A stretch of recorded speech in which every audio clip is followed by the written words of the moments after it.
last episode, I had discovered that my chassis had rusted through. I cut away all the rusted parts, including the old reinforcement plates. Then a friend of mine came by, fixed up the hole and welded on some brand new reinforcement plates. Now that this was done, it was time to strip the chassis down even further. I started by removing the fuel tank. All the bolts were rusted together. Someone painted over these, which made it even harder to get them loose, but in the end I succeeded. I do occasionally get frustrated when I can't get stuff loose, but with a lot of WD-40, a big hammer and lots of elbow grease, I usually get the job done. When I finally managed to get all the bolts loose, I dropped the fuel tank. I used the forklift as it's still quite heavy. Forklift is an absolute lifesaver for me around the garage. I also made sure that I mostly drained the fuel tank beforehand. I then started removing various small stuff that was attached to the chassis, like these lights. These again were rusted together. On the other hand, that's also kind of fun when you're working on old stuff. It's that more satisfying when you do get it loose.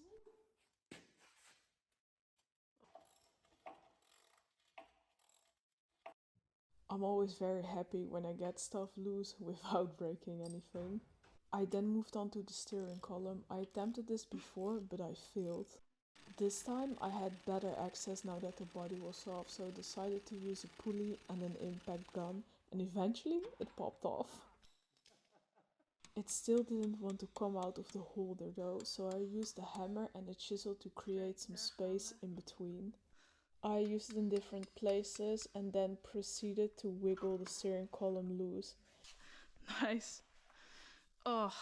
With the steering column and the fuel tank removed, it was time to lift the chassis. I'm going to remove the leaf springs and reaction rods, but in order to do that I need to take off the wheels first. Removing the wheels gives me better access and at the same time removes a lot of extra weight. These wheels weigh around 40 kilos each. This is because they still have an inner tube and that's why they are on the heavier side. With the chassis lifted and the wheels removed, I started undoing the leaf springs. It was quite a challenge to get all the bolts loose. There's tension on the leaf springs, so a lot of times the bolt didn't want to come out.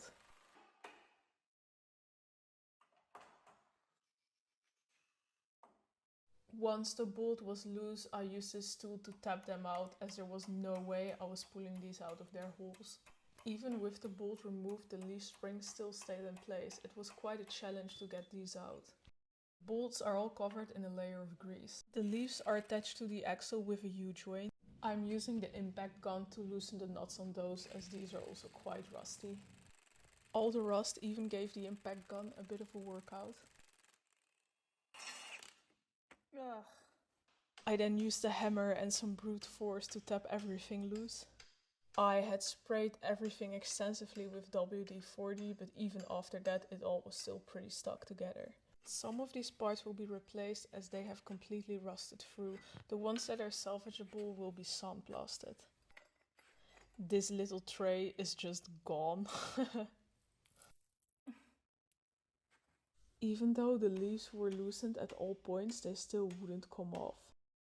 So it was time to bring out the hammer and the chisel again. Here you can see how I used it to loosen the leaf.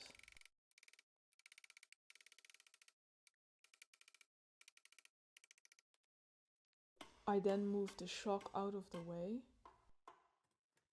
undid the last bolt that initially didn't want to come out. Yes, finally. Now I should be able to take the leaf off.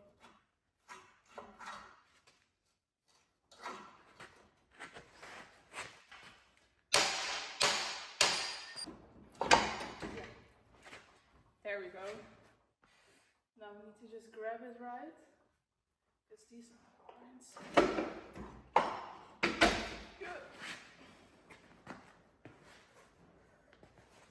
And it's off. I then started undoing the leaves in the front. These are connected differently than the leaves in the back. They're connected onto this square plate that's welded onto the chassis. And then on the other side it's just connected with a bolt that goes through the chassis. I again had to tap the bolt out. So. And it's a big bolt. Needed the impact gun to get everything loosened up. Removed the U-joints up front as well.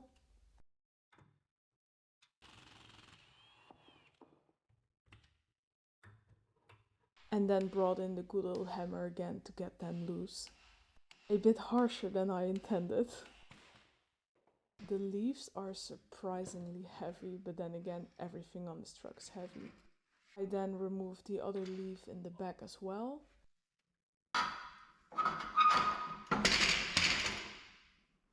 Okay. Before I'm going to continue stripping down the chassis, I wanted to let you know that I've started a Patreon account. It's gonna be linked down below. Here I'll be doing deep dives on the Volvo build, release a lot of behind the scenes content, and also do early releases of the YouTube videos. Subscribing to my Patreon would help me massively. You would support me to keep doing what I'm doing, building awesome vehicles and taking them on adventures. Thanks. Now that the leaves are off, I moved on to the last part, the steering rods. I first removed all the grease. There's a massive split pin in.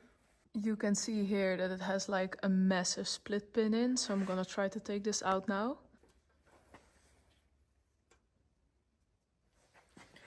Just wanna bend it kind of straight. It's so thick that I couldn't cut through it. So I decided to use the angle grinder. I then proceeded to tap it out as it was still very stuck. Not sure if it's enough. Yes, there we go. It's out. Yay! Now I could undo the knot. Oopsie. I then tapped this out as well. Whoop, that was the steering. It's loose. See, it came off now. So that's that. Now there's like, let's see. I have to take these shocks off here up front. And then there's something I'm really struggling with is these stabilizer bars here in the back. I removed the nuts. I don't know if you can see. Yeah, I removed the nuts, but they just won't move. Not even with the impact guns. So that's the next job. And then obviously like these rubber things. But yeah, I first want to get the stabilizer bars off. I've now put a pulley on it. And I'm tightening it, and you can see that it's pushing the entire bushing out. So what happened is that the bolt rusted stuck to the bushing, and that's why they just won't come out. So this is how I'm doing it now. It will get done in the end. It will get finished in the end. It just requires a little bit more elbow grease. Oops. So I'm taking a little break as I'm not getting the reaction rods off. I'm just gonna grind them away as I'm losing my patience right now and I don't want to damage anything. So I'll just cut through the bushings and the bolts and then hopefully they will come out.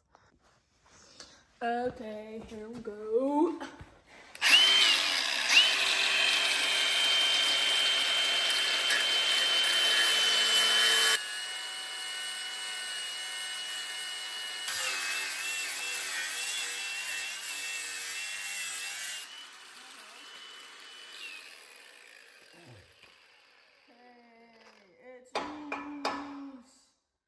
Close up.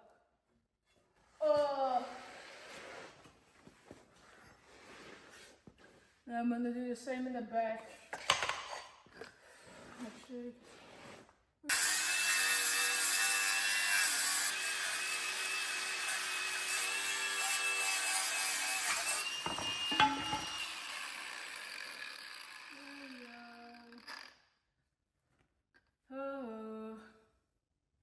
I then proceeded to remove the bump stops. I've seen some people put coil springs around these, but I'm not sure if that would do anything for my truck. They look in pretty good condition, so I'll probably just reuse these. And here I finally removed the last part of the chassis. Now I just need to load it. Now I have to get this on here. Obviously I'll remove the leaf, but yeah, that's gonna be a challenge. It needs to be on Euro pallets as well.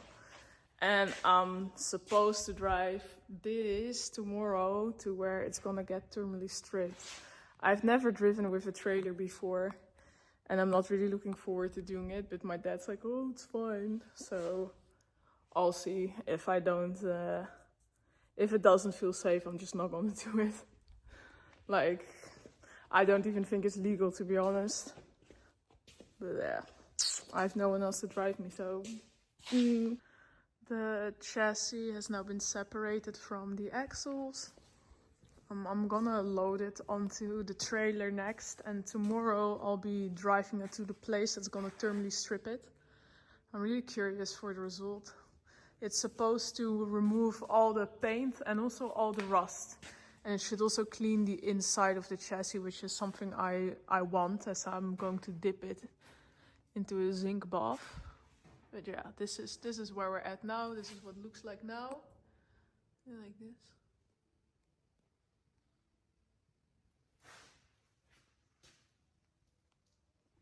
Luckily for me, I found a very nice retired gentleman that's willing to drive me with the chassis to the place where it will get thermally stripped. In the next episode, you'll see what the chassis will look like after the thermal stripping. Thanks for watching, and I'll see you on the next one.